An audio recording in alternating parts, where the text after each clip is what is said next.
Мы обращаемся, жители Башкортостана и Ишимбайского района, к вам, наш дорогой Владимир Владимирович Путин. Почему дорогой? Потому что очень дорого вы обходитесь нам, народу всей России.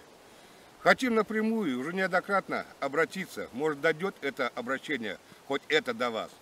Сколько можно творить беспредел на нашей земле, полностью на всей российской, а в Башкортостане тем более. Мы в сентябре месяце прошлого года обращались к вам, чтобы вы прислали сюда компетентную комиссию из состава Следственного комитета и прокуратуры России, потому что мы не верим нашим органам, чтобы они разобрались о том безобразии, которое происходило здесь в августе месяце прошлого года на горе Куштау, где мы сейчас стоим и записываем это обращение. Мы устали от того беспредела, который творится именно здесь. Репрессии продолжаются идти в отношении защитников Куштау, но ни одного не наказали тот, кто сотворил этот беспредел на этой горе, когда избивали народ, избивали женщин, арестовывали ребят. Даже не перестают до сих пор. Сейчас 4 наших ребят сидят в застенках вашего режима, Им шьют дела. Когда произвели обыски в январе месяце, подкинули оружие, подкинули запрещенную литературу, обвиняют в экстремизме, терроризме. Сколько может терпеть этот беспредел? Это насчет Башкортостана. А теперь в сущности по всей России. Скажите, пожалуйста, как можно прожить пенсионеру на 8-9 тысяч рублей, когда МРОТ составляет 12,5 тысяч? Вы своей головой вообще там думаете или сидите? Вы лично и вся ваша дума. Как можно прожить, если МРОТ 11 500, а пенсия 8-9 тысяч? У нас пожилые люди не могут себе позволить купить даже сейчас лекарства. За последний месяц продукты подорожали настолько, на 40, на 50, на 60%. Подорожало все абсолютно. ГСМ растет. Как выживать? Мы не живем, мы выживаем в вашем государстве, которое вы сотворили. Чисто тоталитарный режим, равный фашистской Германии. Больше никак не назовешь. Вы укрепляете власть, МВД, делаете им льготы, обещаете им защиту. И эти ваши прихвостни готовы убивать народ. Но вы одного не можете поднять. Что вот у меня есть такой один тезис хороший, что основой дома является фундамент. Фундаментом государства является народ. И только народ вправе решать, как ему жить. Что вы будете делать без народа? Вы хотите его полностью вытравить? С кем вы будете тогда здесь жить? Кто будет вам приносить такие богатства? За счет народа только вы живете все. Вы исполнительная власть. Мы народ, хозяева. И Конституцией это закреплено. А вы на каждую главу Конституции делаете свои федеральные законы, обеспечивая себя, ограничивая себя от всех наказаний. Хотя Конституция является наивысшим законом в Российской Федерации. Может, хватит творить этот беспредел? Может, пора подумать, что благосостояние народа является благосостоянием государства? Задумайтесь маленько. Я очень хочу, чтобы дошло до вас это обращение.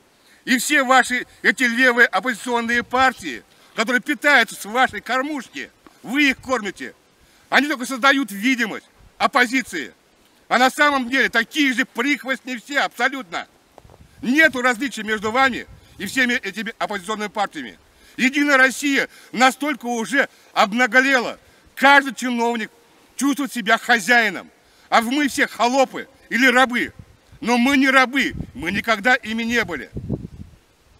Вы, как гарант Конституции, в ответе за все, что происходит в нашей стране. Только вы, никто иной. Только вы, Владимир Владимирович, за все в ответе, за весь этот беспредел. Вы там собрались действительно в Кремле одни революционеры, которые делаете революцию, сподвигаете народ к революции. А думайте, что вы творите. У народа терпелка уже лопается. Ведь если народ станет, вам мало же не покажется. Подумайте, нам не нужна кровь. Мы хотим жить. И чтобы у нас было нормальное благосостояние, была нормальная работа. Где ваши 25 миллионов обещанных рабочих мест? Где они? Их нет. Где ваши обещания, что не будете поднимать пенсионный возраст, пока вы президент? Нету. Одна только ложь с ваших уст звучит. Может, хватит? Может, пора подумать о государстве, о народе? Мы опора этого государства. Хватит разбазаривать наши земли. Отдаете китайцам, отдаете тем, другим, третьим. Хватит грабить нашу страну. Мы народ, мы здесь хозяева. Вы уже одного упекли, который выступал против вас. Давайте займитесь и нами, и остальными. Как сейчас вот репрессии происходят в Башкирии, всех активистов Куштау закрывают, щут дела. Давайте, закройте и меня, закройте всех остальных. Может, легче вам от этого станет. То, что народ загибается. Больше 22 миллионов находятся в зачастую бедности. Нет работы, предприятия закрываются. А вы только льготы делаете своим МВДшникам. Хватит! Подумайте об этом. Подумайте и примите меры. Страшно, когда у тебя украли образование. Страшно, когда у тебя украли здравоохранение. Страшно, когда у тебя украли промышленность. Страшно, когда у тебя украли будущее. Но не это страшит нашу молодежь. А нашу молодежь страшит то, что у нее украли будущее. Молодежь, мы не видим будущего. Получишь ты образование, горе с пополам, или не получишь, не хватит денег у родителей. А дальше что? А какие перспективы? А перспектив мы не видим. И это самое страшное, что украли у нас будущее. И хотел бы обратиться к вам, Владимир Владимирович. Вы можете войти в историю человечества как победитель. Но для этого вам нужно сделать самое главное. Сделайте ставку на наш народ. Поставьте на наш народ. Оперитесь на его силы.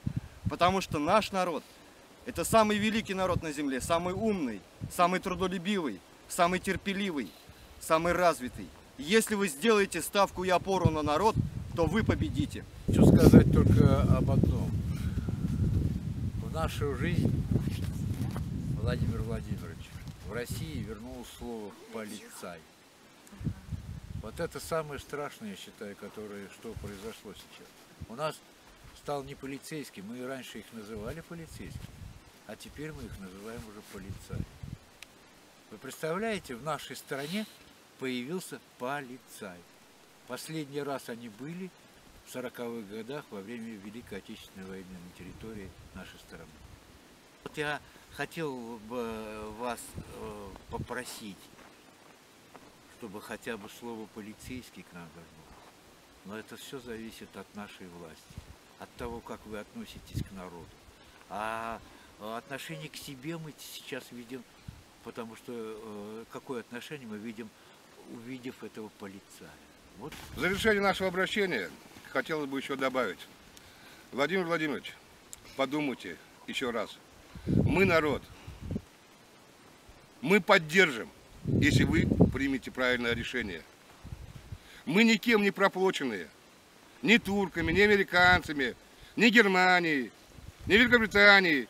Никем. Мы простой народ, который хочет, чтобы наше государство процветало, как это было в Советском Союзе, чтобы она была великой державой, а не колонией, сырьевой базой для Запада и всех остальных. Надеюсь, вы нас услышите.